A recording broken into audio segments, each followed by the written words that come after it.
You can QR it and join in as we do, because originally Samit was supposed to join me and there's supposed to be a Jugalbandi.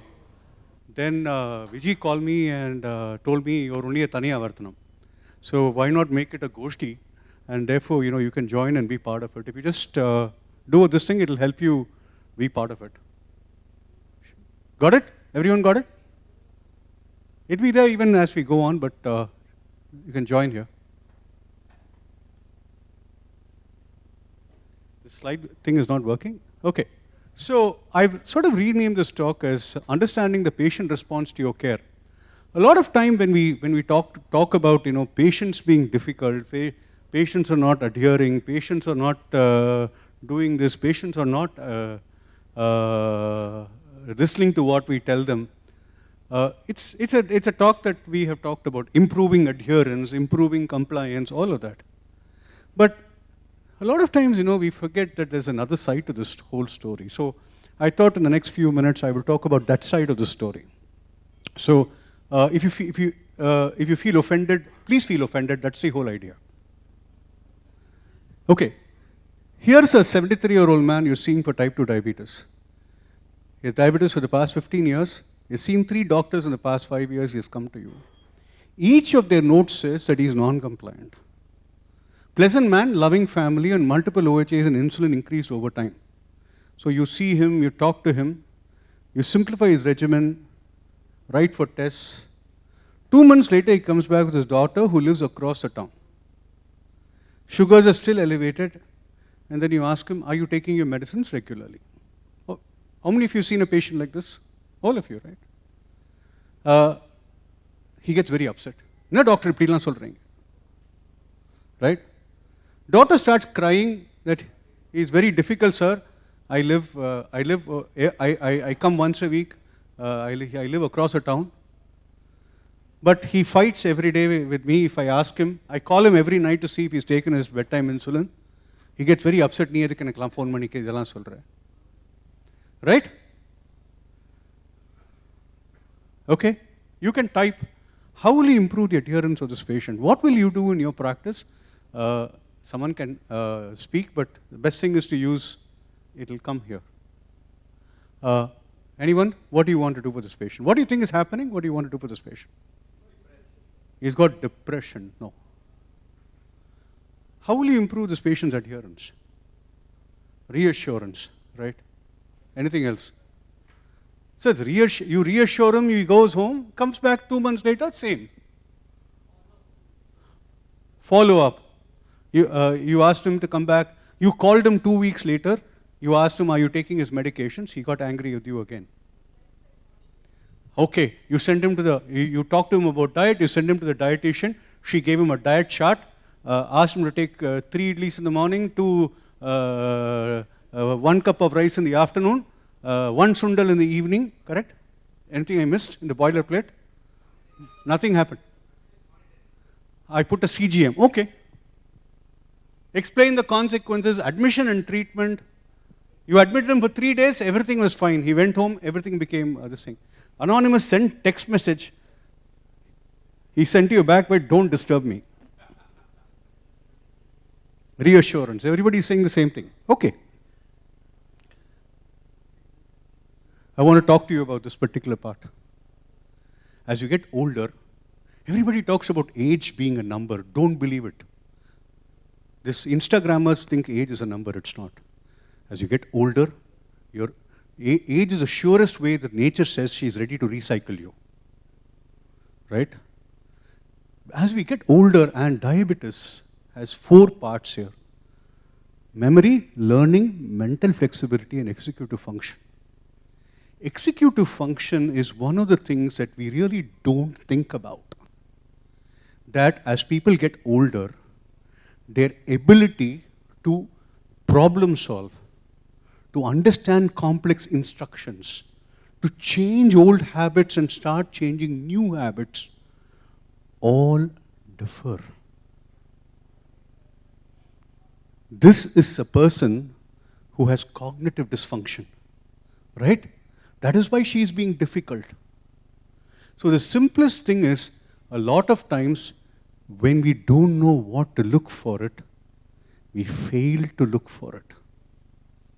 So it is not a difficult patient, but a patient who's having difficulty.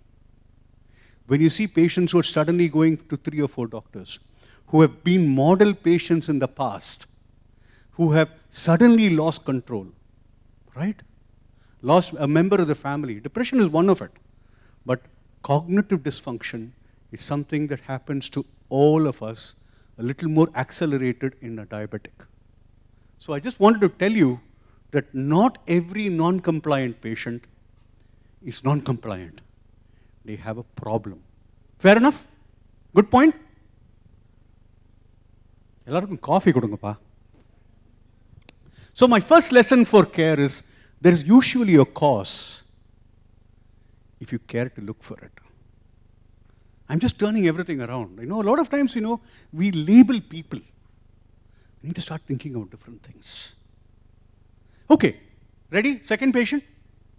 Here is, you're following a 64-year-old woman with type 2 diabetes for the past 10 years. Of late, her sugars are very erratic. HbA1c is around 9.5. She, however, complains of dizziness off and on.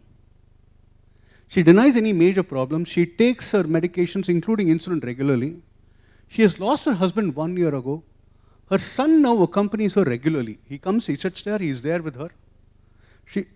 When you ask her, are you taking it, everybody, is there a problem home? She says, sir, my son and daughter-in-law take excellent care of me. I have no worries. What do you think is happening to her? What do you think? What is the next step for her? Please start putting into this. Okay, medications. She's not on a sulfonylurea. She's on a DPP-4 inhibitor. She's on some insulin. She is on an SGLT2 inhibitor. She's on metformin. Right? What else? Think. Think out of the box. Counseling. Sherry, you counseled her. The son says, "Naanga paathukurom, doctor. Why are you so worried? She's just lost her husband 6 months ago. That's why. Maybe she's not taking it." She's fine. What else? She's sleeping well during the night. Very good. So you asked her. She says, "Illa, doctor, thookam is a big problem." Son says, "Will it be very addictive, doctor?" No. It's all right to give a hypnotic. Let her take it for some time. She's gone through depression. You gave her the medicine. But the same thing has happened. Counseling for her daughter-in-law. Okay. You wanted to die or what? The daughter-in-law is a very sweet girl. She comes with, once in a while she comes, she waits outside. The son comes and sits with her all the time. But nothing obviously seen. Evaluate for hypoglycemia. You put a CGM, I'll tell you what happened. Good question. You should evaluate. I'll talk about. Poor drug compliance. Well, that is a symptom. It's not the... See, remember, poor drug compliance is a symptom. It's not the diagnosis. Right? Let's think a little differently. You ask for a CGM to be placed. She comes back 15 days later, and then the CGM came back when she said, "Sir, நான் CGM போட்டேன், அது வெளில வந்துருச்சு, அதனால வந்து இன்னொரு வாட்டி வாங்குறதுக்கு we weren't this thing. The CGM is not working, doctor." Have you heard this before? Yes. As you see her, you examine a small gash in her elbow. Exactly. Remember that I won't go what is happening to her. He gave me the right answer. She lost her family.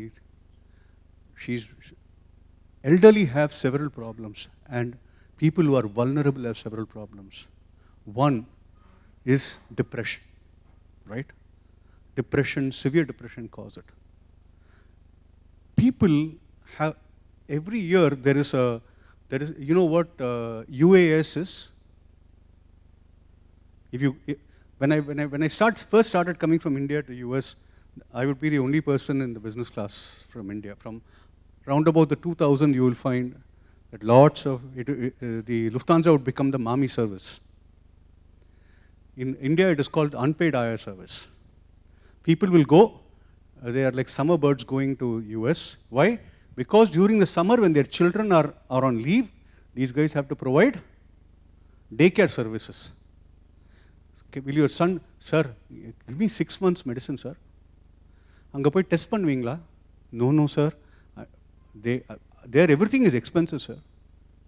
I asked them, what will your son pay if he is paying for a babysitter? $16 per hour, sir. So ask him to pay $16 per hour to you and at least go to a Walmart or Walgreens and get your sugar checked. Illa doctor, adlan kootit po matanga.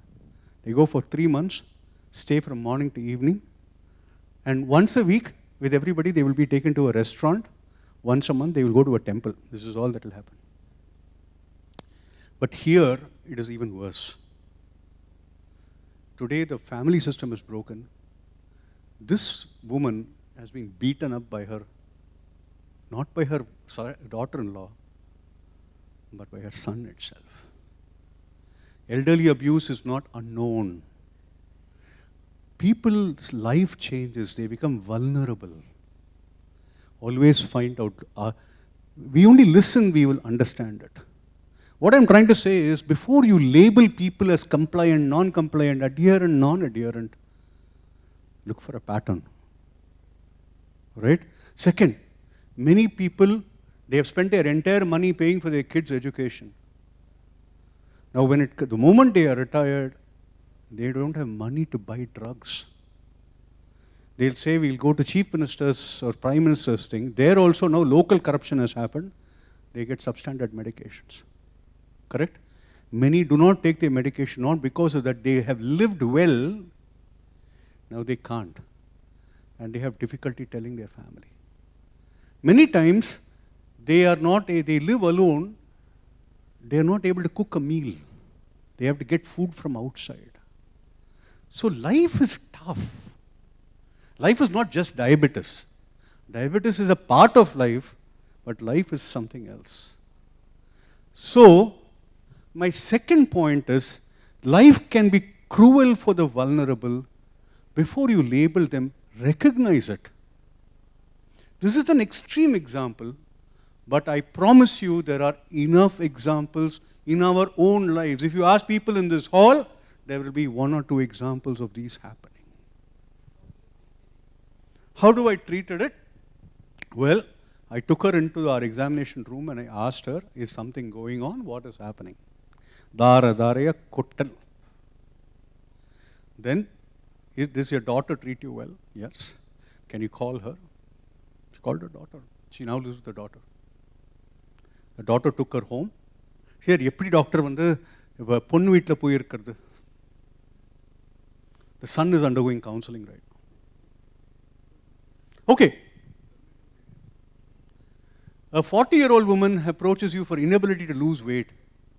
She is a HR manager in a local company. She has irregular menses. She is single. BMI is 34. Her screen time is around 9 hours per day. She lives alone and has to eat out at least twice a week. HbA1c is 5.8. You discuss lifestyle with her and she rolls her eyes. You add metformin and say she can come back in a month and we can discuss other options. All of us do this, right? She retorts, this won't work, doctor. You don't understand. I've gone to 3 doctors already and they all think I'm lazy and don't try hard enough. I thought you would, and you belong to the same group. Have you done this? Every time the patient will say, "Illa doctor, I've tried. No, try some more lifestyle." Well, lifestyle has become, lifestyle. What is lifestyle? They live this life, right? Let me tell you something very interesting. what should you do for this patient? How do you respond to her? Let's get some answers. I have a few more minutes. Right. Let's put it here. Get a thyroid profile. In the weight thyroid profile, we should stop. Very rare. Hypothyroidism is so rarely a cause of obesity. Don't do it. Where are you? Anything else? Huh? Correct. Ask her to stop eating, then she'll go to another doctor. Vama, pakkathula ukanduko. Nee solradhella enakku puriyadhu. I understand. When you can never put yourself in the patient's position, correct?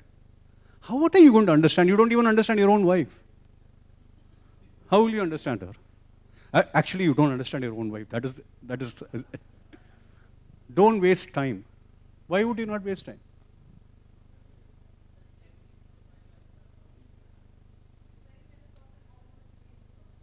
Okay, blame the hormones also. Next. What I really wanted to tell you is, a lot of times we think change of job, reduce carbs, increase proteins. Have you been in somebody's position? Why are they in the job? Not because they want to be in it. They have no other way. Again, we think those 10 minutes in our clinic is their life. It's not. There's life outside the clinic. Okay, somebody's had a fracture. Okay. Will you tell them go do weight bearing without providing a crutch? Let us take this example. Somebody comes to you with a fracture. Will you tell them exercise? What will you do them? Give them a crutch and say, okay, let me help you heal a little and then. So my paradigm is, when do patients need medications? When they are suffering the most. I flip this paradigm. I give them medications first, help them lose some weight, and that motivates them to change their behavior. What we do, we shame them. Illa nee seriya saapalla. Illa nee exercise panla. That doesn't work. Right? I'm being a little extreme, but understand that we need to stop this saying, when they're coming to you because they've already paid 5 celebrity nutritionists their entire property. Today, the other day I saw a patient who was in Dubai. I was about obesity. And he said, sir, I have, what does a celebrity nutritionist in Bombay charge for these people? 3 lakhs. Turnkey, 3 lakhs. So, what I do, I put her on medications. Let her lose weight and she will notice that there is a change. And then, instead of saying, this is what, I'll just show you in a minute what I do in my practice, is maybe useful for you. We use instead of telling them what to do, we work with changing their behavior one step at a time. At the same time, making sure that they are not this thing. So the medication shows them the benefit, and then at the same time work on their lifestyle. Right? Some reminders. There is evidence. When there's evidence, doctors don't trust the evidence. That's why we keep on going back to the old Panchangam. Panchangam is only for 1 year. After that, you have to change it, right? As new evidence comes, we must change the way we treat. Talk the evidence. Tell them what happens. Show them the evidence and walk the talk. Second, udane we talk about cost. Let me tell you something. Most patients who need it will spend for it. But you need to determine, do they need it? And I will tell you, if they come to you, it's usually because they need it. Because they don't come to you unless they need it, right? The most cost-effective way to practice medicine is to do the most appropriate thing first. Second, here is my favorite, this is my own quotation, you can please copy me. Life is not Instagram. Only a narcissist can have the perfect lifestyle. There are people who every day, Instagramல வந்து ஒவ்வொரு ஆங்கிளா அதே சொட்டையை தான் போடுறான். Right? Instead of focusing on lifestyle, focus on behavior. What are some things you can change? Can you increase the number of days of cooking? Can you reduce the number of days that you're eating outside? Can you make sure you don't buy namkeens, it is made of palmolene? Can you reduce it slowly? You have medications to help you focus on behavior. Ultimately, it's easy to lose weight. It's easy to bring down your sugar. But to keep it on, you need to change behavior. So instead of focusing on lifestyle, focus on behavior. Then, lastly, I think, we should stop judging people. We, doctors who have sworn to help people, many times label our patients. I'm going to put 4 things that I'm going to say. One is, failure to cure is seldom viewed as failing on part of the physician. Failure to provide support is. Even if you can't cure, when you provide support, patients understand. Second, the secret of the care of the patient isn't caring for the patient. Francis Peabody. This is Albus Dumbledore. I like this. Words are, in my not so humble opinion, our most inexhaustible source of magic, capable of both inflicting injury and remedying it. A lot of times, we need to choose words what we use. But the most important word we need to use is, I understand. Or, I may not understand, but I'm willing to listen to you. Lastly, this is what, did I listen to the patient well, is a question that we need to always ask before we label patients. A lot of times, there may be a lot of faults on that side, they are human beings. But we fail because we don't understand our mission. So, lastly, the last lesson is, our attitude determines the outcome. It is not anything else. The way we approach patients, our attitude determines the outcome. So, here's the last thing. What would you change about yourself after this? Share it with everybody so that, please write down what you think you should change about yourself. And that is a good way to start this conference. Thank you. Please write. So, again, thank you so much for this opportunity. I really, really appreciate it. Thank you.